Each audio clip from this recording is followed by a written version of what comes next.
Coucou tout le monde, c'est Murgen. Alors je vous retrouve pour la revue du livre de Agel, Herbier des sorciers, et aux éditions Danaé. Donc c'est encore une maison fille de Alliance Magique que vous pouvez trouver notamment sur leur livre, qui est un très très joli livre au prix de 17,95 €. Donc on nous dit... un herbier, c'est construire une méditation continue sur notre place dans la nature et notre rapport à celle-ci. C'est réapprendre les gestes ancestraux, les quêtes de savoir ce que la nature nous offre. C'est refaire le chemin des sorcières des temps anciens, comprendre les plantes, apprendre à les utiliser au quotidien. N'est-ce pas là la magie véritable, l'harmonie avec notre environnement? Reconnectez-vous à vos sources intérieures avec les plantes. Donc, on a ici un très très joli livre parce que déjà, vous entendez, ah, j'adore ce bruit, les couvertures comme ça des livres rigides, c'est vraiment un joli livre que vous pouvez avoir dans la bibliothèque. Et l'intérieur aussi est super, notamment le papier en fait qui est utilisé parce qu'on a des pages très épaisses avec un papier un peu cartonné et on a, c'est vraiment quelque chose de top. Grosse qualité. Donc en fait vous allez avoir un sommaire où on va vous expliquer déjà à la base le jardin. Donc avant de s'intéresser aux plantes, on va s'intéresser au jardin en lui-même. Qu'est-ce que la signification, la notion de jardin dans la Genèse de la Bible, jardin d'Éden, etc. Que représente en fait la notion de jardin. Ensuite tout le symbolisme du jardin. Ensuite, vous allez avoir le jardinage sorcier, c'est-à-dire comment vous allez créer votre propre jardin, comment vous cueillez les plantes, comment ça se... avec quoi vous allez l'accueillir, dans quelles conditions, à quel moment, etc. Et ensuite, on va vous parler des usages magiques d'une plante, c'est-à-dire comment on fait, est-ce qu'on la consomme, est-ce qu'on la met en fumigation, est-ce qu'on la met en onguent, donc plein de choses comme ça. Et donc ensuite, vous allez avoir dans la partie 2 du livre quelques plantes en fait avec toute leur signification. Donc vous voyez qu'on a un livre qui est très travaillé au niveau de l'esthétique, avec des cadres, etc. Donc on a vraiment des trucs sympas. Donc on nous dit, voilà, chez les Celtes, le jardin japonais, dans la Bible, dans le Coran, que représente la notion de jardin. Donc vous allez avoir plein de trucs et ce qui est sympa, bon, elle nous explique que effectivement il y a des choses, si vous habitez en appartement, il y en a plein qui vont dire voilà, ouais, le jardin c'est cool, mais moi j'habite en appartement en ville et mon jardin, poète quoi, je peux pas l'avoir. Ben non, en fait c'est faux. Avec juste des jardinières, en fait, vous pouvez, ou si vous avez la chance d'avoir un balcon, le mettre sur votre balcon et cultiver sur votre balcon, ou même certaines plantes, vous arriverez très bien à avoir des plantes aromatiques dans la maison en s'en occupant. Vous pouvez très bien avoir de la menthe, du basilic, du thym. Voilà, vous pouvez faire votre petit jardin dans votre maison avec des petits pots. En plus maintenant, ils font des choses qui sont assez décoratives, qu'on peut accrocher au mur avec des pots et tout. C'est très joli et ça vous permet d'avoir quelque chose chez vous et vous pouvez l'utiliser autant, moi je trouve, hein, vous pouvez l'utiliser autant en plante pour vos rituels que pour autres usages, y compris culinaires. Donc vous allez avoir toute cette explication dans la première partie, donc comment gérer son jardin, comme je vous disais, l'outil pour couper. Donc voilà, on nous dit l'outil qui servira à la récolte est important. Pourquoi? Parce qu'il peut créer une interaction supplémentaire qui va agir sur la plante. Elle va surajouter une énergie, une force à ce que vous récoltez. L'objectif est donc d'avoir un outil qui permette la meilleure neutralité, le but étant de récolter l'énergie de la plante la plus pure possible, sans éléments qui viendront perturber l'équilibre que vous cherchez à obtenir. Il faut récolter sans contaminer, sans dispersion de l'énergie de la plante. Là c'est pareil, dans le livre, quand je l'ai lu, elle dit que c'est bien d'avoir des plantes qui soient réservées à l'usage magique. Moi, c'est pas l'optique que j'ai des choses. Moi, je suis plus je pars plus du principe que la nature de base est un cadeau, et on fait tous partie d'un tout, et qu'en soi, en fait, en soi, tout ce que la nature offre, les plantes, etc., la vie en elle-même, puisque ce sont quand même des êtres vivants, les plantes, ça a de la magie.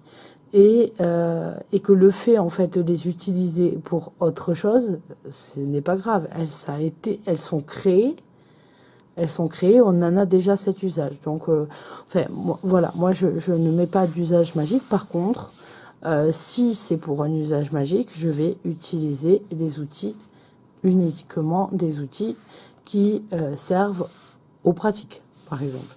Ou voilà, je ne vais pas mélanger de façon à focaliser encore une fois les énergies au moment, en fait, où je vais récolter la plante. Donc voilà, donc là on nous dit insérer les herbes dans l'herbier, comment consacrer une plante. Donc là elle propose comment la décharger, et comment on peut s'en servir. Donc en consommant la plante, donc là elle dit ce qu'on appelle la kitchen witchery. Ensuite en aromathérapie, donc c'est l'utilisation des huiles essentielles. En fumigation, donc c'est ce qu'on va faire la plupart du temps avec la sauge par exemple. En coussin sorcier, en la touchant, voilà. En la mettant dans des bains par exemple, en faisant des onguents, pardon, et ensuite pour préparer par exemple une cire d'entretien, pour préparer des bougies. Voilà, vous pouvez, vous savez, en achetant, vous en avez souvent dans les magasins bio, un carré de cire d'abeille comme ça. Et donc en fait vous allez passer vos plantes que vous voulez dessus sur votre cire, et vous allez mettre une mèche et vous allez l'enrouler comme ça tout le long, la faire tourner. Vous brûlez le haut, vous brûlez en dessous pour pas que les herbes s'en aillent. Donc vous appuyez, vous allez boucher votre bougie, et ensuite vous avez votre bougie qui est voilà, en fonction du travail que vous vouliez faire, voilà, avec les plantes utilisées. Donc voilà, une fois que c'est fait, on va partir du côté de la partie 2. Et vous allez voir aussi, vous voyez comme c'est joli, c'est bien présenté. Il est superbe, hein. Franchement, l'avoir en main, etc. C'est vraiment très très agréable déjà d'avoir un beau livre comme ça. Ça donne déjà envie de regarder. Vous voyez les illustrations comme elles sont belles. C'est vraiment très très joli. Donc voilà, vous allez avoir différentes plantes qui vont être montrées, expliquées. Voilà, donc on a des plantes vraiment basiques. Là, c'est pas une plante, c'est un arbre. On a par exemple le citronnier. Donc ça, c'est quelque chose qu'on retrouve très couramment, un peu partout. Et donc on nous dit, là, on va se concentrer. Donc on a explication pharmaceutique. Donc qu'est-ce que, pourquoi c'est, par exemple, c'est bon d'utiliser le citron. Donc on nous dit que c'est un effet régulateur hépatique sur le foie. Donc c'est vrai que ceux qui ont le foie fragile ou un peu sensible, etc. Et c'est bon le matin, quand vous vous levez, de prendre un jus de citron. Vous pouvez mettre un petit peu d'eau dedans pour pas que ça soit trop acide au réveil. Mais par exemple, vous prenez un jus de citron, vous avez de la vitamine C et vous allez avoir une sorte de petit nettoyage de votre foie au réveil. Et en fait, en le mettant avec de l'eau, déjà, c'est très bon de boire un verre d'eau dès qu'on se lève le matin et pas faire autre chose. Ça vous permet de nettoyer votre foie de suite. Donc vous allez avoir, voilà, on nous dit qu'il y a des effets toniques, antifongiques, antiviraux, antibactériens. Voilà, donc ça on sait aussi que c'est antifongique, antibactérien, parce que par exemple avec un citron, vous le coupez en deux, vous le mettez dans votre micro-ondes, vous allumez le micro-ondes, ça diffuse pas mal de choses, et après vous passez avec une éponge par exemple. Bien sûr, je ne parle pas des micro-ondes qui sont dans un état horrible, hein. Mais si vous vous entretenez de base, vous allez avoir votre micro-ondes qui est assez nettoyé naturellement, sans produit, et qui sent bon. Donc ensuite, vous allez avoir effet sorcier. Donc, on dit le citron ne doit pas être perçu comme un élément, mais comme un liant, un ciment, un adjuvant qui va potentialiser vos préparations. Il est idéal dans vos rituels de guérison, que ce soit en vaporisation de l'essence dans un lieu ou encore lors des travaux magiques avec des dieux et déesses pour demander une aide pour un malade en association à vos actions habituelles. Donc, c'est entre autres, hein, je vous lis pas tout à chaque fois. C'est que des petits extraits. Ensuite, je vous invite sinon à acheter le livre afin de rémunérer son auteur et la maison d'édition qui a fait un très beau travail. Donc voilà, et là vous allez avoir une idée d'usage magique que vous pouvez faire. Donc on nous dit plein de renseignements sur ce citron. On nous dit que sa floraison c'est au printemps. La région sud de l'Europe est subtropicale, le terrain sol frais et drainé. Donc voilà. Et usage magique, préparez un sachet magique de guérison en lin de couleur naturelle ou blanche dans lequel vous ajoutez à part égale un tiers de myrte, un tiers de feuilles de saule, un tiers d'écorce de citron. Les ajoutez dans votre sachet en 10 ans et donc vous avez ensuite le rituel. Alors, pour vous dire qu'en ce moment le temps il est vraiment désgaillé.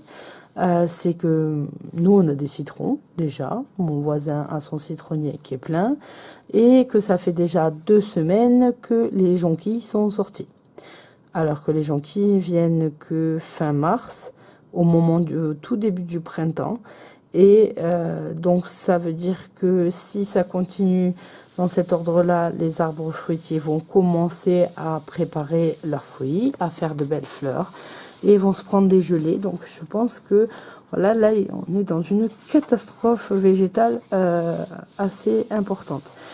Moi je dois dire que je suis assez ça. C'est vrai que dans mon travail, je travaille dans des lieux qui sont dans la montagne, même si j'habite une petite ville, mais je travaille dans des villages ruraux.